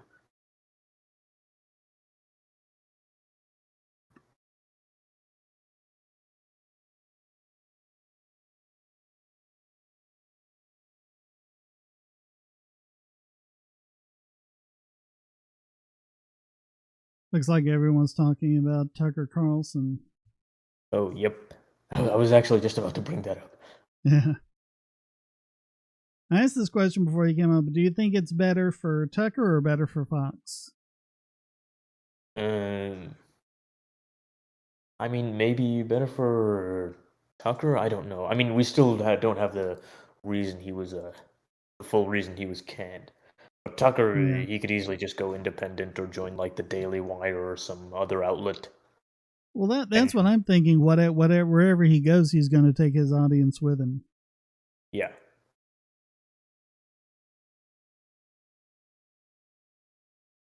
I mean, I'm kind of indifferent about it, to be honest. I just don't like Tucker at all. I think he's frankly kind of a demagogue. Ooh, SpaceX grounded indefinitely by FAA. Oh, yikes. I didn't hear about that. Yeesh. Does this have anything to do with that test where it blew up Starship, earlier? as it conducts an investigation in the reason behind the explosion. An investigation for a test that was not even supposed to succeed? Yeah. An anomaly occurred during the ascent and prior to stage separation, resulting in a loss of the vehicle, but they were going to lose the vehicle anyway. No injuries or public property damage have been reported, so of course the government has to step in. The FAA will oversee the mishap investigation. I think SpaceX is far more qualified than the FAA to do that. Yeah.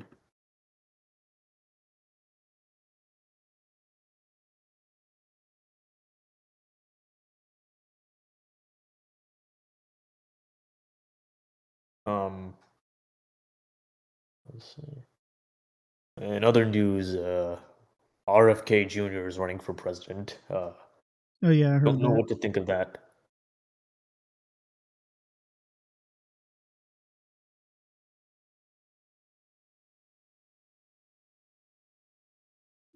I mean, if the Democrats are looking for someone who can beat Trump, he wouldn't be a bad candidate as far as that's concerned. I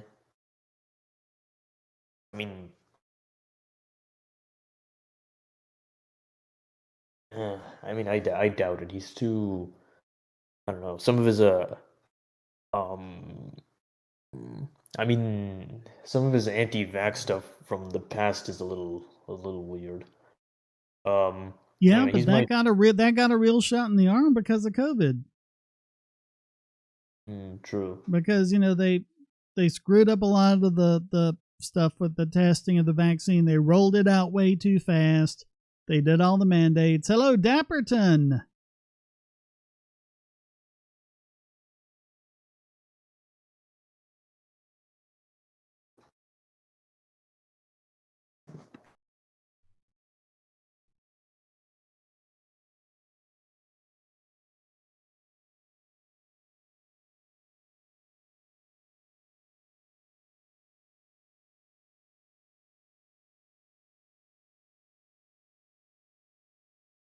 Oh, Biden is proposing new stimulus checks. Gee, how can you tell what his approval rating is doing?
Okay, this must be a slow news day is all I'm seeing.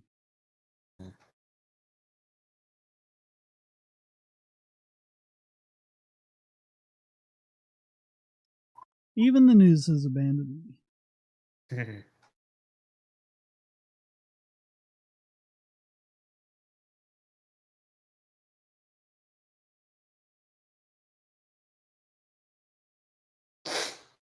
There's more news. They're talking about Tesla dropping the prices of a lot of their cars.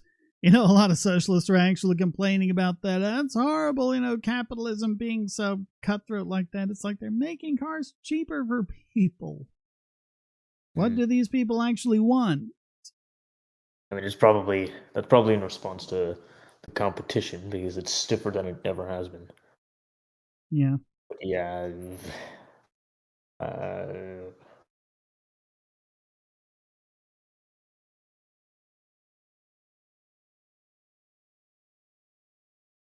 Oh God, here's the headline: SpaceX just destroyed an entire town. Yeah, there's all sorts of hysterical headlines about this. oh God, wait, what outlet is it from? Giant freaking robot. Oh God.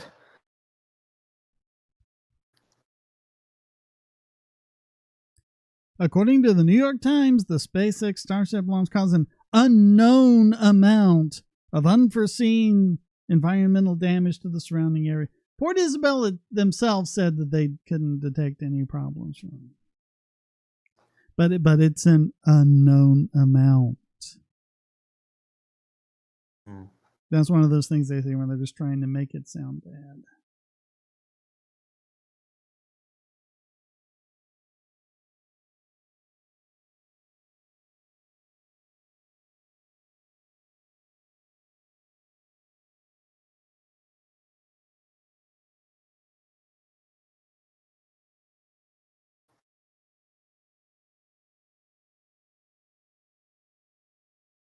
Yeah, the launch was not successful, and the Starship rocket exploded before making it into orbit.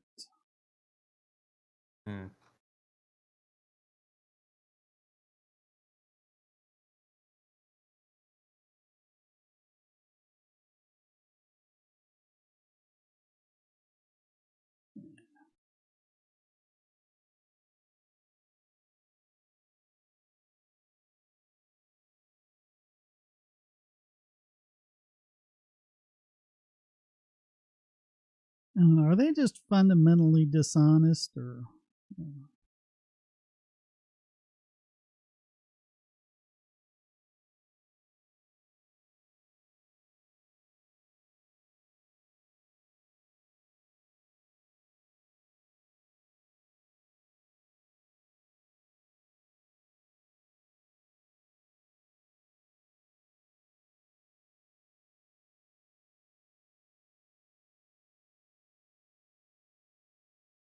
Far right laments Tucker Carlson's ouster. Not from what I've seen. All the people on the right I know are like, haha, good riddance, Fox, you're gonna die.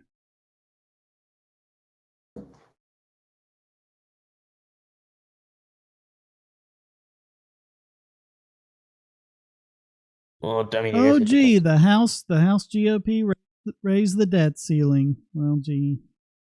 Well, what else is new?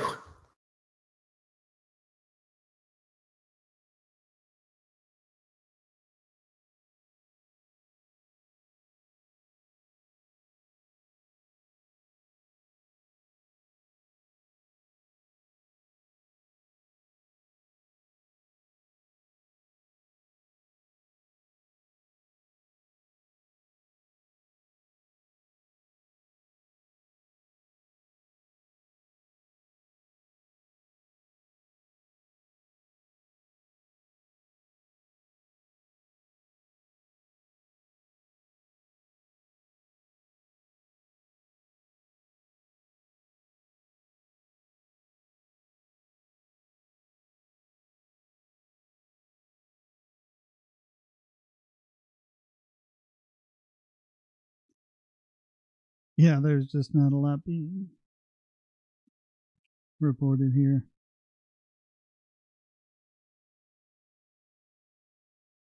Oh, fear mongering about people having relationships with AIs instead of connecting with regular people. Yeah. I guess that was. Someone was going to say that sooner or later. This is Fox News, so I guess this is what we'll see from them without Tucker. Companionship chatbots are a slippery slope that could impede genuine emotional bonds.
Yeah, I'm not really seeing anything. Okay, well, the only other newsworthy thing as of late is the whole war between Ron DeSantis and Disney. Yeah. I mean, what are your thoughts Strangely on that? enough, I didn't see any headlines about that. I was just scrolling through. You'd think, I haven't had a chance to read up on it, but you'd think they'd be talking about this. I mean, basically, on my understanding, what it seems like is that this just seems like a petty attack on a private company because they disagreed with his "Don't Say Gay" bill. All right, this is CNN. Walt Disney Parks and Resorts sued Florida Governor Ron DeSantis and his handpicked oversight boards.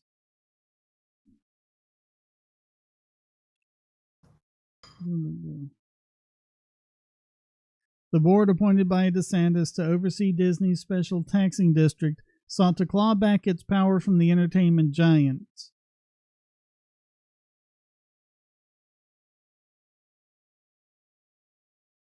What they created is an absolute legal mess, okay? It will not work, said Martin Garcia, chairman of the DeSantis-picked Central Florida Tourism Oversight District Board of Supervisors. Disney responded by suing DeSantis. So basically, he's taking away their special privileges. Well, yeah. So for a kind of silly reason, but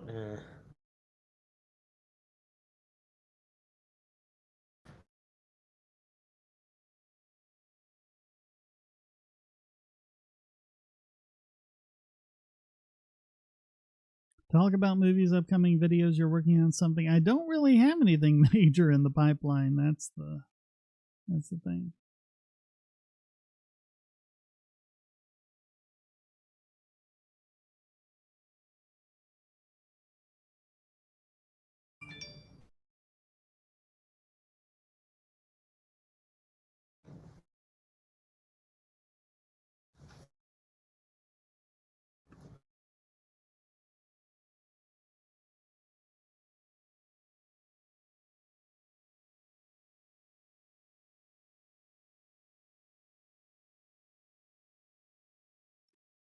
Any thought on the new Evil Dead film? Dapperton's probably the one to ask for that. I myself am getting tired of all the reboots. I'm not a huge horror guy, but so I haven't seen any of them. It's like, come up with something original, people. Yeah, that's the thing. Like 99% of movies today are based on, I'd say 99.9% of movies made today are based on something pre-existing.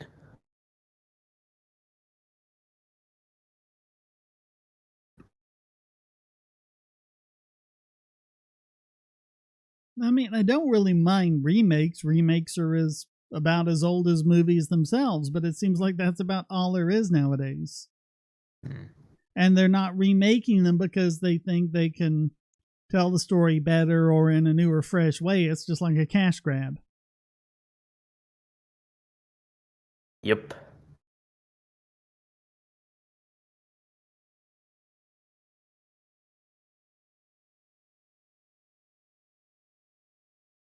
I know nothing's original under the sun, but you can at least just do something else.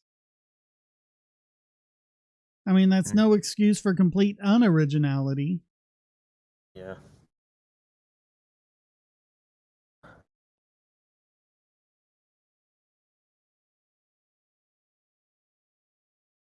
Like I said, I don't mind remakes when they think they can do a. I mean, I mentioned Brewster's Millions earlier. That was a remake. Yeah. Yet I love that movie.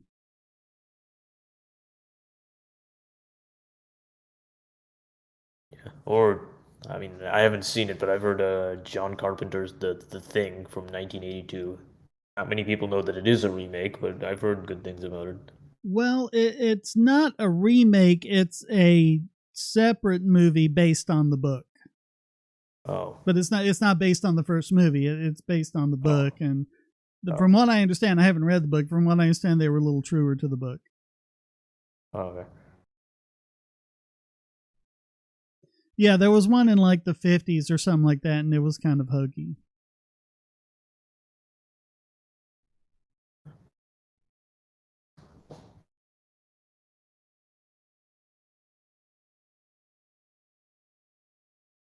Okay, so I know during like I think the Bogosity podcast a while back, you mentioned I guess Arkansas's law preventing or well I mean or restrictions on kids using social media. I well apparently I think Chris Murphy, the senator from Connecticut, is introducing a bipartisan bill that prohibits kids from under 13 from being on social media and requires parental consent for and prohibits algorithms for kids 13 to 17. So, first question right off the bat is how do they plan on enforcing this? Yeah, do they Yeah. really think they're going to stop the kids from getting on? Yeah.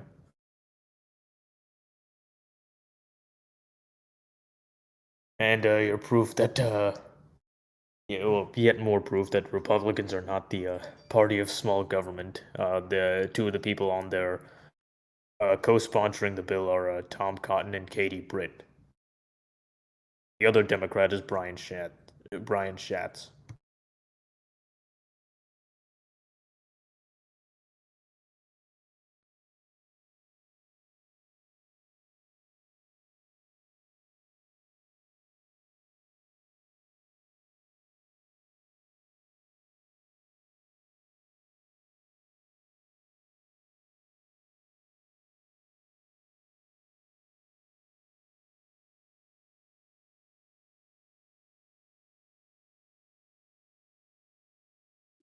There is good science fiction from the 50s, but you kind of have to look for it.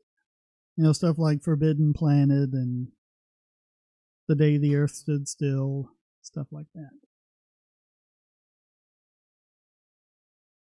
I mean, you look at Forbidden Planet and you see the seeds laid for Star Trek, for 2001, for all that.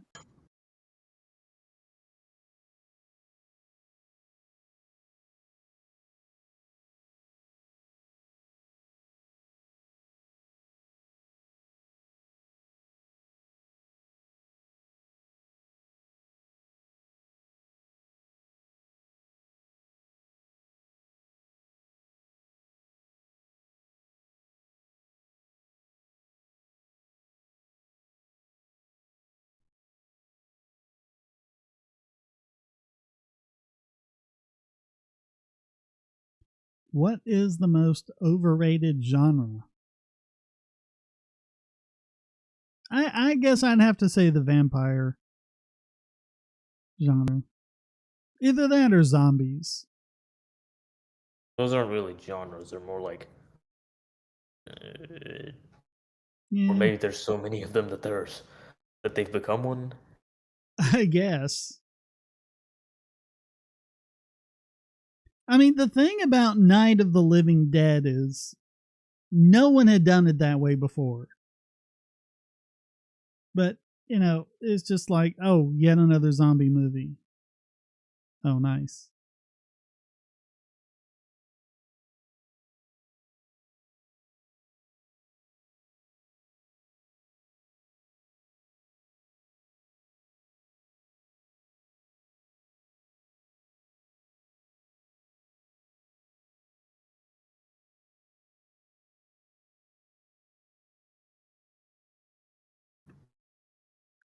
I mean, the thing that made Dracula scary wasn't really that he was a vampire. It was really about the kind of person he was. Mm-hmm. And he was clever, he was smart, he was ruthless. He was just an amazingly well done villain. Yeah. But of course, as with everything, he's been over the centuries that he's existed, he's been bastardized. Well, yeah, just whenever anyone does their own vampire stuff, they're just kind of copying that, really. Yeah. Now vampires have sort of become a joke, mainly because all of the canonical ways you can apparently kill it. I mean, you've got the classic, Well, yeah. I got mean, the classic. Dracula was really hard to kill. It wasn't just like sunlight didn't kill him; it just made him mortal. And even then, you had to have Harker and Van Helsing. One of them, staked his heart while the other, slit his throat or cut his head off, whichever one it was. It was just really, really hard to kill him, even in the daylight. Yeah. Energy vampire. Now, see, that's the thing. If you do it funny, like in What We Do in the Shadows, that is a funny show. I love it. Also, where did the whole garlic thing come from? Like, where did that originate? I'm actually not sure where that came from. The sunlight thing, I'm pretty sure, came from Nosferatu.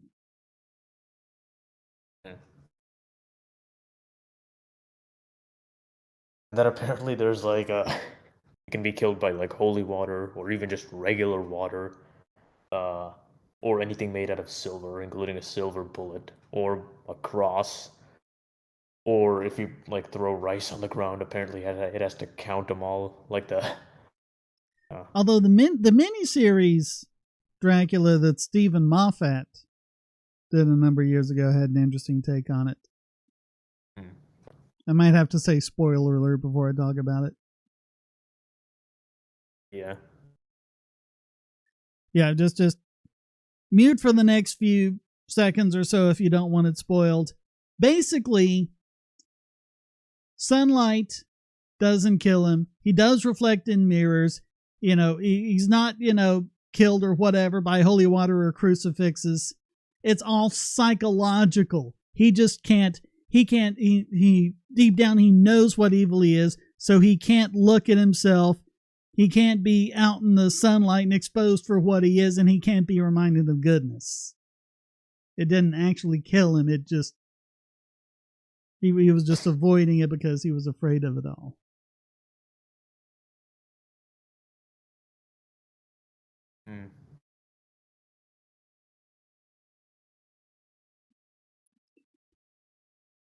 Dracula is Judas, the man who betrayed Jesus. Real life vampires only to raging.